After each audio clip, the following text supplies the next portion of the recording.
Into yourfielderschoice.com. This is our YFC lineup review segment for NFL Week 10. My name's Adam, also known as V12. If you are now joining us on our YouTube content, I highly suggest you like and subscribe, hit that bell for notifications. What we're going to be doing today is going to be reviewing our NFL lineups from our DraftKings lineup, which is actually my main lineup that I use. Talk about some of the plays that I had, and of course, go position by position. Talk a little bit about our cheat sheet that we have at yourfielderschoice.com and some tools, and I guess just some knowledge to be able to help you make plenty of money here. So, like I said, we're going to be sharing my screen. We're going to show you a little bit of content that we have on the website, and of course, as always, if you're joining us for the first time, please like and subscribe, hit those notifications, and be sure to check us out on all our socials at yourfielderschoice.com. So let's jump right in, guys. All right, guys, so we're going to jump over into the cheat sheet at yourfielderschoice.com. And, of course, the cheat sheet, you can find it up at the top left. You will see football cheat sheet. We have a lot of other sports, obviously. Whatever's in season, we're going to have a cheat sheet for it generally. That's professional and college sports. But since we're talking NFL lineup review, we're going to be checking our NFL cheat sheet today. Now, we have a positional sorting, of course, quarterback, running back, wide receiver, tight end, defense, special teams. The great thing about the cheat sheet, obviously, is it is color-coded. It's friendly to use. You can check things in there in regards to pricing for both sites, which is actually extremely convenient. You can check ownership percentages. You can check your opponent's defensive data. So there's a lot of things that you can pull into there. So making a lineup and looking at it, let's just talk about it from a quarterback perspective. We did have a small pool on our live Twitch stream of quarterbacks for cash games. And that's what we're talking about, guys, cash games. So double ups, head to head. You can even use this in a single entry contest for GPP if you like. However, that does change your ownership a bit. So if we're looking at it from strictly on double ups, and this contest was, I believe, the mega $25 double up, we do have a quarterback pool of Kyler Murray, Josh Allen, and of course, Jared Goff is who we spoke about on the Twitch stream. Does that mean that we didn't have anybody else in play? Absolutely not. But if we're just looking at it from the projected ownership that happened right before lock, you can see over here on the right-hand side, we actually have it sorted by the DK percentage ownership. And you can see Kyler Murray at the top at 14.17% ownership. And then, of course, you have Josh Allen underneath that at 13.87, Jared Goff at 10.6. Now, in this particular contest, if you check the lineup on the screen, you'll see that Kyler Murray was actually owned at 50.33%, which is extremely high for cash games. Now, I will tell you, did I anticipate Kyler Murray being 50% owned? Absolutely not. If I knew he was going to come in that high, obviously a jump from the projected ownership, then that makes me think, you know what, I really need to have this guy if I can make it work in cash. Because if you have a guy that's 50% owned in cash games and he has an amazing day, which 30.90 fantasy points on his return of $8,000 in salary for DraftKings, that's someone that I want in my lineup. So thankfully, during the Twitch stream, we talked about this, keeping our cash quarterback pool small with considerations from other guys like, of course, Russell Wilson. Justin Herbert was on there. Carson Wentz was somebody we even talked about. You have your Drew Lock down here, and there's some other value quarterbacks that you could have looked at as well. There's a Derek Carr, so there were options there, but obviously I went with Kyler Murray just based off of the ownership and the fact that I was able to fit him alone. However, he wasn't the first place I went in my lineups, and let me cover that real quick. If you go over to the running back tab, you look at Mike Davis here at the top. Now, why is Mike Davis for the Carolina Panthers at the top? I'll tell you why, because I still have this sorted by the DK ownership percentage. Now, if you looked at anything on, online or any news that was coming in, if you were in our free Discord, which is something I highly recommend, we were dropping information in regards to Christian McCaffrey being out for the Carolina Panthers for the week, and DraftKings and FanDuel pricing. My apologies, actually. I closed out the screen there. Sorry about that. So the DraftKings ownership percentage, FanDuel, based off of the pricing that we had for Mike Davis, was going to be extremely high because of the fact that he was basically min-priced on DraftKings. He only came in at $4,000 and FanDuel at $5,400. So Mike Davis, for us as a cash game play, was a lock. You couldn't get away from him.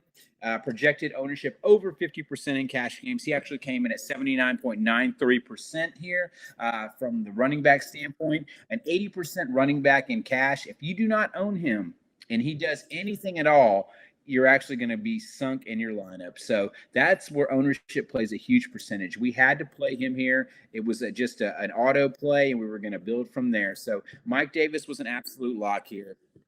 Looking underneath that, we had a couple of options. We had an Aaron Jones, Alvin Kamara. There's a Miles Sanders. Duke Johnson popped as a value running back for us. And you even have like the James Robinson and Josh Jacobs. All were excellent plays. Now, the one thing I will say here is I did put Mike Davis in my lineup first, and I was figuring out who my other running back was going to be. I loved the game script for Aaron Jones. We talked about it on the live Twitch stream. We had a lot of different weather games. And by a weather game, I mean that the weather was less than ideal conditions, especially in Lambeau Field where Green Bay plays. And there was going to be wind, there was going to be weather, there was going to be probably traction issues with the field. So we felt that the Green Bay was really going to heavily rely on the run game here. So Aaron Jones was at the top of my list in regards to plays, and I got about $1,000 discount on DraftKings over Alvin Kamara. Now, was this the right play?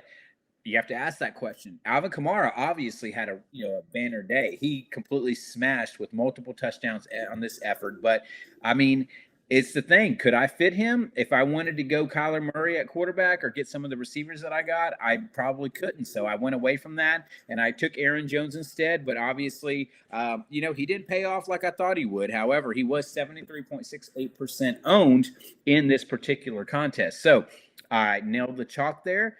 He did enough to return some value. He wasn't by any means a player that went and just made my lineup, but at the same time, he returned enough value with his floor. And we felt that with the projections that we were looking at, that, based off of what the opponents were giving up, if you look at that, Jacksonville, the DK point percentage, what is that, 28.7, 24.7 on FanDuel, given up to this opposing position. So Aaron Jones was somebody that I really liked a lot. We talked about him on the Twitch stream as one of the options. He wasn't the only option, but he's who I chose to go with. I do want to talk about one more running back that I have in regards to my lineup. If you look at the flex position, we get asked a lot of questions, especially on Twitch, to where, when we're building our lineups or even in our premium chats, are we going to play 3 running backs? Are we going to play a wide receiver in our flex position?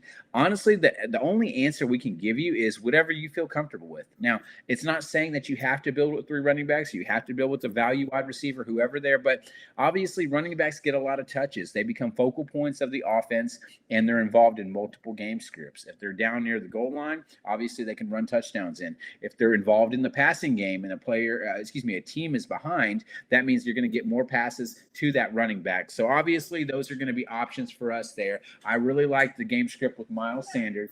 Miles Sanders on the Philadelphia Eagles was a player that I really felt that was going to be a focal point of the offense. They had to get back to it to where, they had to make it, make an effort to get Miles Sanders the ball. They had to get back to running the ball because the main issue was with the Philadelphia Eagles was they couldn't protect Carson Wentz. They had to get other players involved there. So I felt Miles Sanders coming back, being healthy, looking at him on the cheat sheet, looking at the opposition, the New York Giants. There was a lot of good things there that we saw. So Miles Sanders was a play that we felt, and we're looking over here on the right-hand side, the play and the style of play.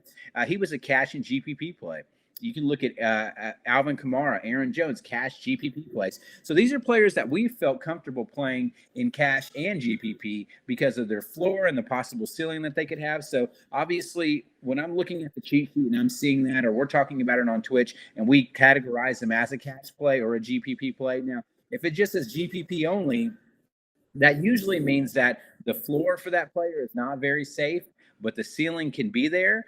However, their ownership is going to be low enough where if they do very poorly and you have a player low owned, it's really going to hurt you because it's not bringing down the rest of the field. It's only bringing down your lineup and a small contingency lineup. So going back from that, obviously looking at the running backs, Miles Sanders, Aaron Jones, and of course the chalk play Mike Davis are ones that I felt comfortable going in that direction, and they kind of set the rest of my lineup up to be built. So talking about wide receiver, on DraftKings, you have 3 wide receivers. I primarily play DraftKings, so in that particular spot, looking at it, we actually had our highest projected ownership come in on Stephon Diggs right before the lineup flopped for the day. Now, my main reasoning for playing Stephon Diggs was not exactly ownership. However, it played a big part in there. Obviously, the guy getting over 10 targets a game, averaging over 90 receiving yards. The fact that this was a close spread against Arizona, playing Kyler Murray,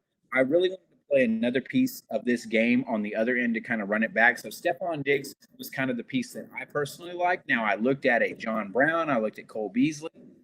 Obviously, those were options for Buffalo. I really felt though that quarterback from Josh Allen and Kyler Murray, both of those guys are going to come out and have excellent games. So obviously, in this sense, we had Stephon Diggs running it back with him at the receiver position to kind of pair with my Kyler Murray. That may sound weird to you because a lot of players, DK players, FanDuel players, DFS players alike, they want to pair their quarterback with the wide receiver. By all means, that's an absolutely viable strategy you can go with, and there's no issue at all. However, I did like this game. I liked the spread being close. I felt in order for these players to produce and do well, they were going to have to perform well. And if one player I thought was going to perform well, therefore the other team is going to have to keep it close. So having Stephon Diggs there, high ownership on FanDuel and DK, being a cash and GPP play, obviously a good game script. I love this play as the first wide receiver in. Second wide receiver in I looked at was Keenan Allen. Now, if you've heard us talk at any particular amount of time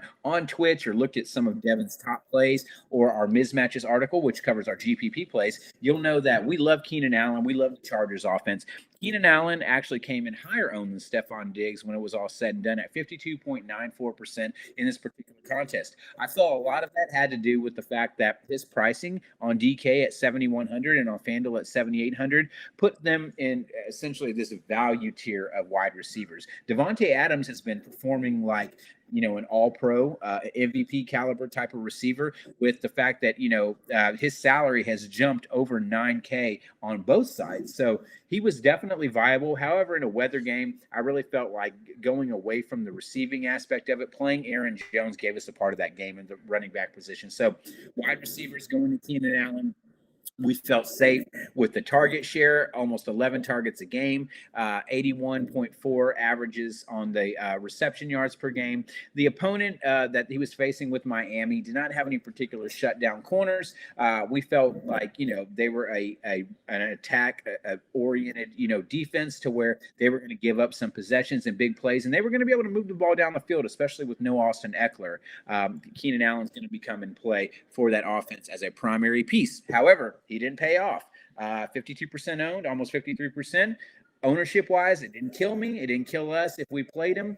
And guess what? Like I said, Keenan Allen was there. He provided a floor of almost 13 points, so we can't really complain. It got us moving towards that cash line. So now I do want to mention Josh Reynolds here.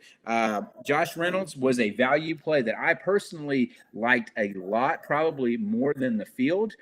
Josh Reynolds does pop up on our cheat sheet down here as a value play. Now, a punt play. However, his ownership was so low. My reasoning behind this was we did talk up the Seattle Seahawks LA Rams game as one of the most fantasy friendly games with a lot of different targets in there. Now, that game didn't exactly go off like a lot of people thought it would, and it was a dud from DFS or fantasy perspectives from some people. However, Josh Reynolds, we talked about this on the stream, has had increases, actually season highs his last couple of weeks before this week in targets, receptions, and you could tell the usage he was providing for this offense was increasing. If you're looking over at this cheat sheet and you look all the way across and you see Seattle, you can see how abysmal their defense was, allowing 362.1 passing yards a game.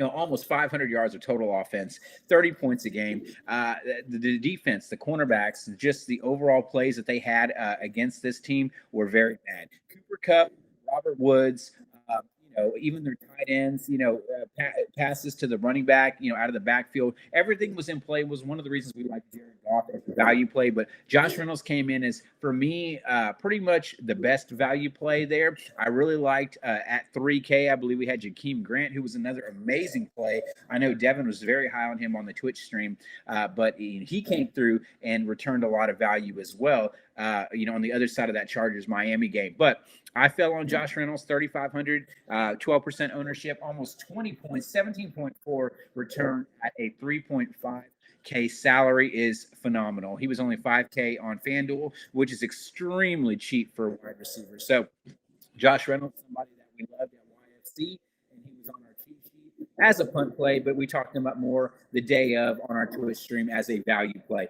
Now, looking in, Dallas Goddard kind of led our tight end projections in regards to ownership. On DK, on FanDuel, Darren Waller actually came in a bit higher. Now, one of the reasons mainly for that is just because the fact that yardage is in touchdown equity is going to matter a little bit more on FanDuel than it will on DraftKings. Obviously, DraftKings being a full point per reception site, it benefits these tight ends that can get receptions and return value pretty quickly. A lot of this was based off of the fact that I like the Eagles today. He was a value play on our sheet, tops on ownership for DK. And, you know, the Eagles use their tight ends quite a bit. We talked about that a little on the stream. It's my personal favorite I say hometown team, but my team that I grew up rooting for. So, you know, being a Texas boy and being an Eagles fan doesn't always mix with people here, you know, in Houston. But Dallas Goedert, somebody that I loved, somebody that I felt comfortable playing. I felt he was essentially a value, way too cheap for what he provides to that offense. However, the Philadelphia Eagles struggled, man. They struggled against the Giants, and he wasn't great. 7.3 points was not great by any means. However, he outperformed a lot of other tight ends. It wasn't a great banner day for tight ends. You know, Darren Waller, I don't think had a great day. Jacob Hollister was an option down here. I know Rob Gronkowski, we talked about him a little bit. Hunter Henry was too cheap. TJ Hawkinson was somebody that we looked at. He was kind of questionable up until lock. Logan Thomas. There was a lot of different options here, but Dallas Goedert makes the most sense. We don't pay up a lot for tight ends at YFC, so he was somebody that I really liked here. So we got him at 34.64% ownership, which was high enough to mitigate any kind of blowout risk to where if he wasn't being used, it wasn't going to hurt us a ton. Now, I want to talk about the last play in the lineup. It's the last place that we go, guys. The LA Rams, 2,200 as a defense. Obviously, ownership-wise, they were down a little bit, but I wanted to focus most of my salary on, providing value for my lineup to be able to upgrade some pieces. So the difference between me playing the Rams versus, say, someone like another defense that went absolutely nuts was the New Orleans Saints. They had a great day defensively, but I needed that $800. I needed it to get to Kyler Murray. I needed it to upgrade to my receivers that I wanted. I needed it to get to Dallas Goedert. Whatever you want to say, it just made sense for me to go 2,200 here. The Seahawks have an amazing offense, but the Rams is still a really good defense. You can still score points as a defense with sacks, interceptions. The LA Rams 2,200 were where I fell on defense. That's always the last spot for us in cash games at YFC. So, like I said, guys, this is a lineup review where we're going to be able to use our cheat sheet and we're going to be able to focus down on different positions. Highly suggest you check out our top plays article along with our mismatches GPP article that are coupled with this, and along with our live Twitch stream on Sunday morning. Can be found also recorded on YouTube. So be sure to hit that like and notification, that bell to help you get alert notifications, and, you know, subscribe to us, guys. Check us out on Twitch. You can link your Amazon Prime to that to make yourself a Twitch Prime member. You can check us out at yourfielderschoice.com. You'll be able to check out our free Discord and link your account from there. If you have any questions, as always, reach out to us on Twitter. My name's V12 Adam here for YFC, Your Fielder's Choice, signing out, guys. Have a wonderful day, and I hope this lineup review helped you.